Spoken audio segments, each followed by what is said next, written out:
3 बार के दिल्ली के निर्वाचित मुख्यमंत्री, प्रचंड बहुमत से निर्वाचित मुख्यमंत्री, लोकप्रिय मुख्यमंत्री अरविंद केजरीवाल जी को पकड़ के जेल में डाल दिया। जो व्यक्ति मुख्यमंत्री के तौर पे लोगों के शिक्षा का, स्वास्थ्य का, बिजली का, पानी का इंतजाम कर रहा था, आज मोदी जी की सरकार उसको इंसुलिन भी देना जरूरी नहीं समझ रही है। शुगर के मरीज होने के बावजूद केजरीवाल जी को इंसुलिन की दवा नहीं दी जा रही है जेल के अंदर। अत्याचार की पराकाष्ठा है, जुर्म की पराकाष्ठा, और लोकतंत्र को तो जैसे कुचलने के लिए मोदी जी की सरकार बनी है। महाराष्ट्र में लोकतंत्र को कुचलो, पार्टियों को तोड़ो, खत्म करो। अरुणाचल में पार्टियों को तोड़ो, खत्म करो। उत्तराखंड में तोड़ो, खत्म करो। मध्य प्रदेश में जोड़ तोड़ करो, कर्नाटक में जोड़ तोड़ करो, गोवा में जोड़ तोड़ करो। पिछले 10 वर्षों में 8-9 सरकारें इन्होंने देश के अलग अलग हिस्सों में तोड़ तोड़ के खत्म करके अपनी सरकारें वहां पर बना ली। ये आपका लोकतंत्र में भरोसा है? जनता के मैंडेट को आप ऐसे कुचल रहे हैं। महाराष्ट्र के अंदर शिवसेना को तोड़ दिया इन्होंने। उद्धव ठाकरे जी के तीर कमान निशान को चुरा लिया। एनसीपी को तोड़ दिया। शरद पवार जी की घड़ी चुरा ली।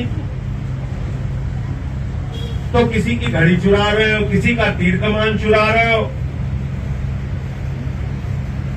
तो मैं महाराष्ट्र की जनता से हाथ जोड़कर विनती करने आया हूं कि आप लोग तो छत्रपति शिवाजी महाराज को मानने वाले लोग हैं। उन्होंने एक ही चीज की तो सबसे बड़ी शिक्षा दी, गद्दारों को माफी नहीं।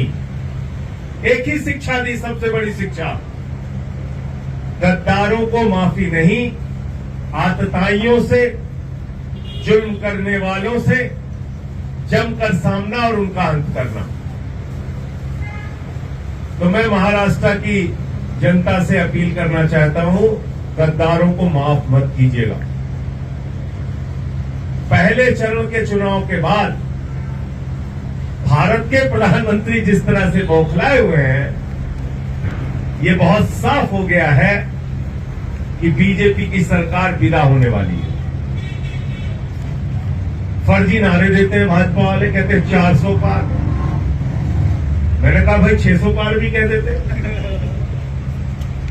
आपका क्या है, आप तो कुछ भी बोल सकते हैं। आप कह देते हैं अखंड भारत से हमारी 600 सीट आएगी, कुछ पाकिस्तान से आएगी, कुछ बांग्लादेश से आएगी, कुछ श्रीलंका से आएगी, कुछ अफगानिस्तान से आएगी, कुछ भी बोल देते हैं आप। 400 पार। इनके नारों के चक्कर में मत फंसिएगा। क्या बोला था इन्होंने? बंगाल के अंदर 200 पार, 200 पार, 200 पार, आई 77 सीट। दिल्ली में बोले 45 पार, 45 पार, 45 पार, आई 8 सीट। हरियाणा में बोले 75 पार, 75 पार, 75 पार, आई 40 सीट। झारखंड में बोले 65 पार, 65 पार, 65 पार, आई 23 सीट। मिजोरम में गए बोले 21 पार, 21 पार, 21 पार, आई 1 सीट। 14 चुनाव में 10 साल के अंदर अभी क्या हुआ? अभी कर्नाटक में बोले 130 पार, 130 पार, वहां भी मेरे ख्याल से 60-65 सीटें आई। महाराष्ट्र में क्या बोले थे? 150 पार, 150 पार, 105 सीट आई है। तो इनके फर्जी नारों के चक्कर में कृपा करके मत फंसिएगा। इनकी पार्टी, मैं तो कहता हूं, नरेंद्र मोदी जी की कोई गारंटी हो या ना हो, झूठ बोलने की पक्की गारंटी है।